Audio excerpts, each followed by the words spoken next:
जैसी तमाम सियासी जमातें प्लान कर रही हैं, केपी से भी, बलूचिस्तान से भी, सिंध से भी और पंजाब के अंदर भी प्रोटेस्ट किए जाएंगे। ये अगर वक्त के साथ साथ इनके अंदर शिद्दत आई और अगर आपकी कौमी शाराएं बंद हो गई, आपकी मईशत बैठ गई, तो फिर पाकिस्तान किस तरफ जाएगा? तो हमें, मेरा ख्याल है कि माजी की गलतियों से सीखना चाहिए था, लेकिन बदकिस्मती से हम माजी की गलतियों से सीखने की बजाय हर आने वाले जो दौर होता है उसमें मजीद माजी से सीखते हुए मजीद ज्यादा गलतियां करते हैं और मजीद ज्यादा घनौनी अच्छा, गलतियां इसमें करते हैं। यकीनी तौर पर जैसे अभी आपने जिक्र किया है और बड़े कम्प्रिहेंसिव अंदाज में आपने पूरी सूरत हाल को जो है समोया है। मैं आपसे ये जानना चाहूँगा कि इस वक्त ज़ाहिर है आप ऐवान सदर हो या काबीना हो, बहरहाल अब काबीना में नहीं बैठ रही पाकिस्तान पीपल्स पार्टी। भेजने वालों ने जैसे बकौल आपके कि उनको भेजा गया, आप और फिर क्या रोकने वालों ने रोका कि काबीना भी ना बैठें, या पीपल्स पार्टी का ये अपना फैसला हो सकता है कि काबीना में ना बैठा जाए, सूरत हाल की वो नज़ाकत को समझते हैं? तो ये मतलब आप जो है वो एक ऐसी सूरत हाल हमें नजर आ रही है मौजूदा हुकूमत साजी के इस मरहले में पीपल्स पार्टी का जो रोल है वो मीठा मीठा आप और कड़वा कड़वा थू थू किसी सूरत हाल है। देखिए, पीपल्स पार्टी के अंदर बहुत ज्यादा मुजाहमत है। पीपल्स पार्टी ने 16 महीने पीडीएम की हुकूमत में रहकर, अगरचे बिलावल भुट्टो जरदारी साहब ने इब्तदाई तरबियत भी हासिल कर ली और उनके वालिद मोहतरम भी कहते थे वो ट्रेनी सियासतदान है अभी, और दुनिया भर की उन्होंने सैर भी कर ली और कुछ क्लाइमेट चेंज की मिनिस्ट्रीज और कुछ जो बेनजीर इनकम सपोर्ट प्रोग्राम या इस किस्म की जो मिनिस्ट्रीज थी उनको एंजॉय किया उन्होंने।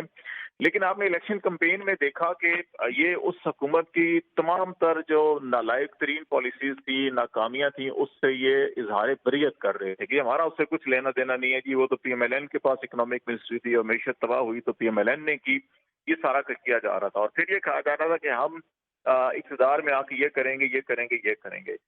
अभी आप कितनी दफा आवाम को बेवकूफ बनाएंगे?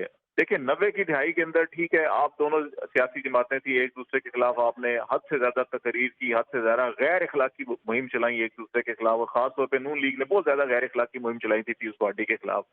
फिर 2002 के इलेक्शन के बाद एक तीसरी पार्टी भी आ गई और फिर मिसाक जमहूरियत के बाद काफी फामुतफीम भी नजर आया। तो अब वो जो रवायती तौर के ऊपर पीपल्स पार्टी नून लीग जो एक दूसरे के हरीफ जमातें थी, अब वो हलीफ हैं। अभी आपने 16 माह पहले इकट्ठी हुकूमत की, फिर वापस गए, कहा जी हम तो रियासत को बचाने के लिए जो है कि मजबूरन इकट्ठे हुए थे, अब फिर आप इकट्ठे हो गए हैं दोबारा। अब आप क्या कहेंगे अपने वोटर्स को, अपने सपोर्टर्स को?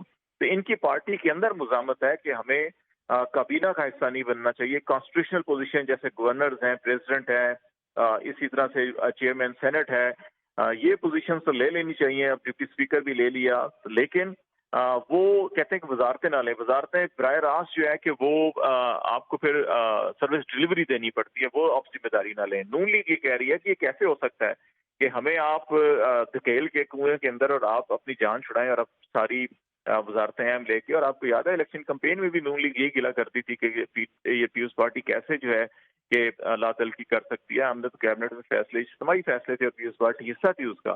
तो अभी यही वो मसला है, और जिन्होंने जबरदस्ती इनको भांत भांत की बोलियां बोलने वालों को एक प्याले में बिठाया है इस हम नवाला हम प्याला बनाने के लिए इस हुकूमत का, वो भी इनके ऊपर दबाव डालेंगे कि जनाब आप जरूर मिनिस्ट्रीज लें, और फिर जो है कि आप ना करते हुए फिर अपनी शरायत के ऊपर फिर आप आएंगे ना, अपना वेट बढ़ाने के लिए भी होती है कि अब सारी हुकूमत बनाने वालों को, बनवाने वालों को, नताइज खराब करने वालों को, नताइज जो है कि असर नो मुरतब करने वालों को, सबको पता है कि अब जिस दिन पीपल्स पार्टी पीछे हटती है तो हुकूमत धड़ाम से गिर जाती है। क्योंकि एमक्यूएम या दूसरा कोई भी अलग हो भी जाए तो वो फैक्टर नहीं है। पीपल्स पार्टी वो डिफाइनिंग और डिसाइसिव फैक्टर है जो इस हुकूमत का है। जिस दिन वो पीछे हटती है तो हुकूमत गिरती है। तो इसलिए वो अपनी शरायत के ऊपर, जैसे उन्होंने सदर मुमलकत का या चेयरमैन सेनेट का, डिप्टी स्पीकर, गवर्नर्स की बात की, तो इसी तरह से वो अपनी शरायत के ऊपर अपनी मर्जी की और जो